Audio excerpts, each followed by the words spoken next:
The average transaction price on a Benz in 2023 was $75,000, and it took an average of 46 days to sell one, as opposed to BMW's 25. More than just that, though, they're still sitting on more than 10,000 2023s that they're now forced to cut these humongous deep discounts on if they want to sell them. And the problem isn't actually discounting them. It's making them so attractive that people would want to lease one. In the past, Mercedes sales were based on 60% of new customers going on the lease route. If you go in trying to lease a 2023 right now, even with a thick discount, you'll probably need help picking up your jaw off of the floor when you see the payment you're going to get quoted. Dealers aren't even denying the fact that keeping Benzes in stock is a huge liability. One dealer was quoted saying that the carrying expense is choking me. Now, sales are expected to fall so hard that Mercedes wants to do a complete overhaul. 25 new and updated models are in the works for 2024. 25. That's pretty much a brand overhaul.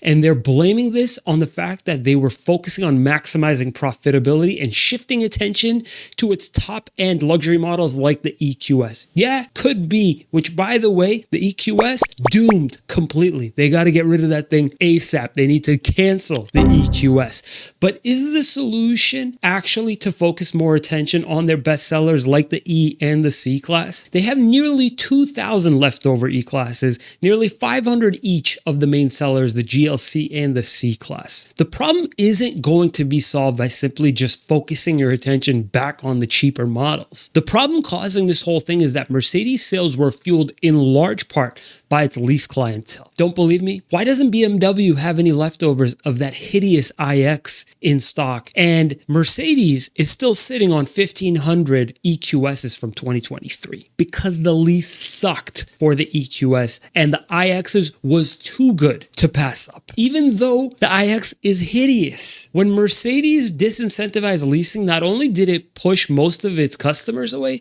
it also sent a very clear message. The message for many customers is that Mercedes is no longer in their budget and they should finally consider its competitors, who I have to say are cutting some deep discounts with lower interest rates, and that's making their leases especially attractive. This problem will largely be corrected if Mercedes can focus their attention back onto its lease clientele, and this solution could even take 2 lease cycles to correct. However, it will eventually correct for Mercedes customers, meaning the deals need to be far better starting now, and it may take until someone is done with their current lease or their next lease, say on their BMW or their Audi, to even think about wanting to come back to Mercedes, to go and try to find out, hey, did the leases improve on the Mercedes? Oh yeah, this is all assuming that BMW and Audi didn't make that ex-Mercedes person fall in love with their car. And chances are they're going to try and keep them in love using incentives like loyalty or pull-ahead discount. Let's compare the typical lease on a GLC against an X3, and hell, why don't we throw in the Q5 and the NX2 and see where the Mercedes falls? Let's say we're looking to get a $50,000 vehicle across the board, so no difference in MSRP on any of these vehicles. Say we're not even getting any discounts, but just buying this vehicle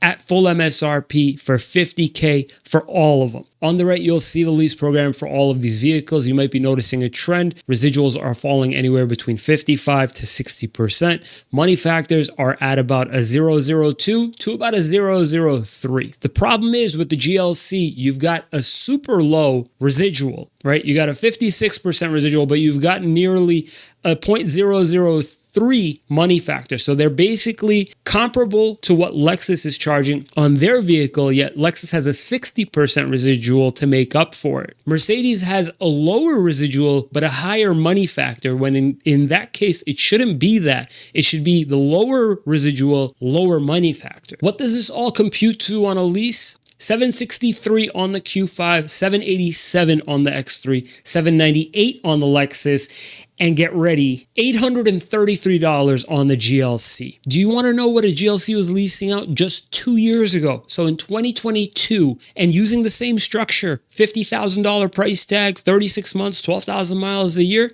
let's take a look. A residual of 54% for 36 months. Now plugging this all into the lease calculator and assuming you're giving just your inception fees, do it start, so your first payment, acquisition fee, doc fee, registration, all that stuff. Do it start, $662 a month. Again, you guys, that's at MSRP.